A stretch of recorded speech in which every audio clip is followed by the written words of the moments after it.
নমস্কাৰ বন্ধুসকল। I am Dr. A.K. Rabha, homeopathic physician. আজি মই যিটো বিষয়ে আলোচনা কৰিবলৈ লৈছোঁ সেইটো হৈছে আমাৰ শৰীৰৰ পাৰ্চনেল হাইজিনৰ ওপৰত। আজি মই ইয়াত পাৰ্চনেল হাইজিনৰ বিষয়ে আলোচনা কৰা হ'ব, যিবোৰ আপোনাৰ মোৰ বাবে সৰু কথা, কিন্তু এই সৰু কথাবোৰে আপোনাক মোক সুস্থ সবল আৰু নিৰোগী হৈ থকাত গুৰুত্বপূৰ্ণ ভূমিকা পালন কৰে। এইখিনিতে মই উল্লেখ কৰিব বিচাৰিছোঁ যে মোৰ এই ভিডিঅ'টো সেইসকল ব্যক্তিৰ কাৰণেহে যিসকলে মোৰ পৰা স্বাস্থ্য সম্পৰ্কীয় দিহা পৰামৰ্শ বিচাৰে। গতিকে আহক আমি ভিডিঅ'টো আৰম্ভ কৰোঁ। ভিডিঅ'টো আৰম্ভ কৰাৰ আগতে আপোনালোকলৈ এটা অনুৰোধ, ভিডিঅ'টো ভাল লাগিলে লাইক আৰু শ্বেয়াৰ কৰিবলৈ নাপাহৰিব। লগতে মোৰ চেনেলটো এতিয়ালৈ যদি ছাবস্ক্ৰাইব কৰা নাই তেতিয়াহ'লে ছাবস্ক্ৰাইব কৰিবলৈ নাপাহৰিব। আহক আমি আৰম্ভ কৰোঁ। পাৰ্চনেল হাইজিনৰ বিষয়ে প্ৰথমে আলোচনা কৰিবলৈ লোৱা কথাটো হ'ল আমাৰ হাত দুখন ভালদৰে চাবোনেৰে ধোৱা বা চাবোনেৰে চাফা কৰা।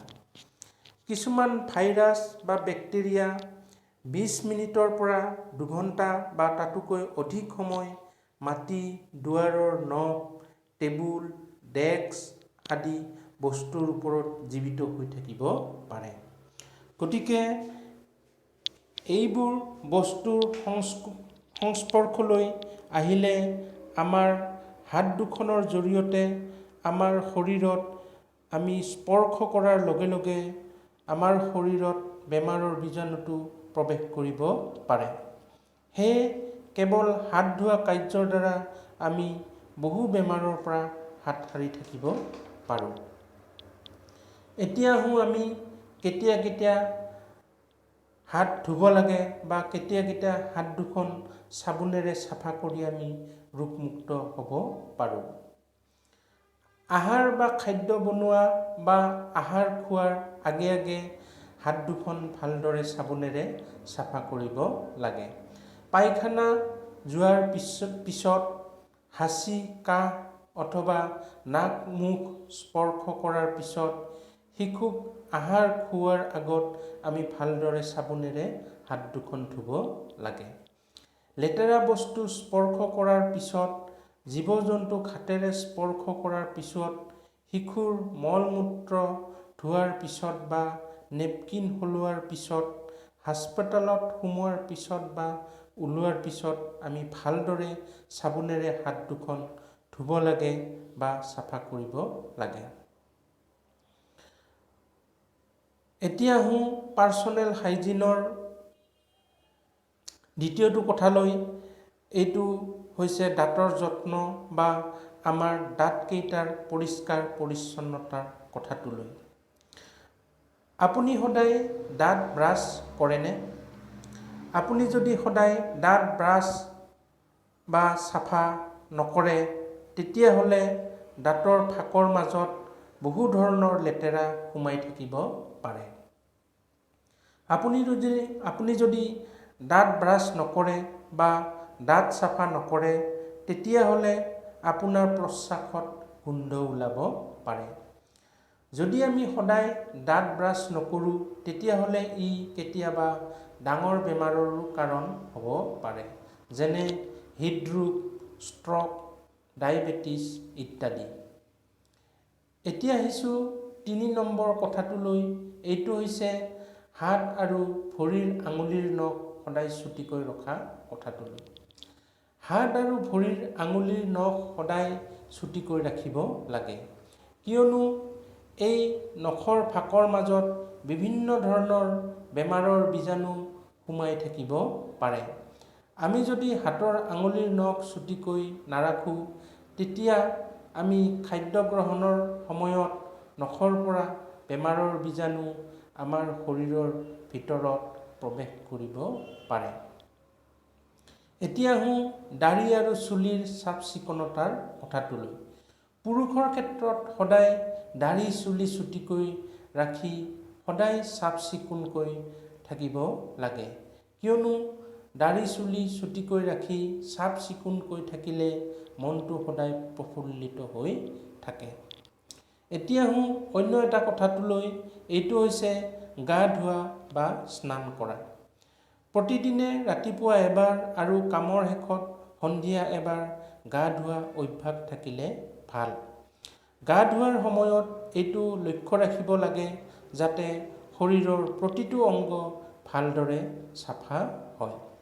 গা ধোৱাৰ শেষত এখন ভাল চাফা কাপোৰেৰে গোটেই শৰীৰটো শুকুৱাব লাগে। গা ধোৱাৰ পিছত সদায় চাফা কাপোৰ পিন্ধিব লাগে। এনেকুৱা বিভিন্ন ধৰণৰ অভ্যাসে আপোনাক মোক অনেক ধৰণৰ বেমাৰৰ পৰা দূৰত ৰাখিব পাৰে।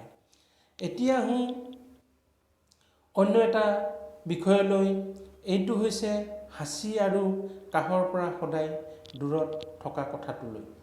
হাঁচি আৰু কাহৰ দ্বাৰা সদায় দূৰত থাকক, কাৰণ ইয়াৰ ফলত বিভিন্ন ঘাতক বেমাৰ যেনে ফ্লু, টিবি, নিমনিয়া বা কলেৰাৰ দৰে মহামাৰীৰ বীজাণু বিয়পিব পাৰে।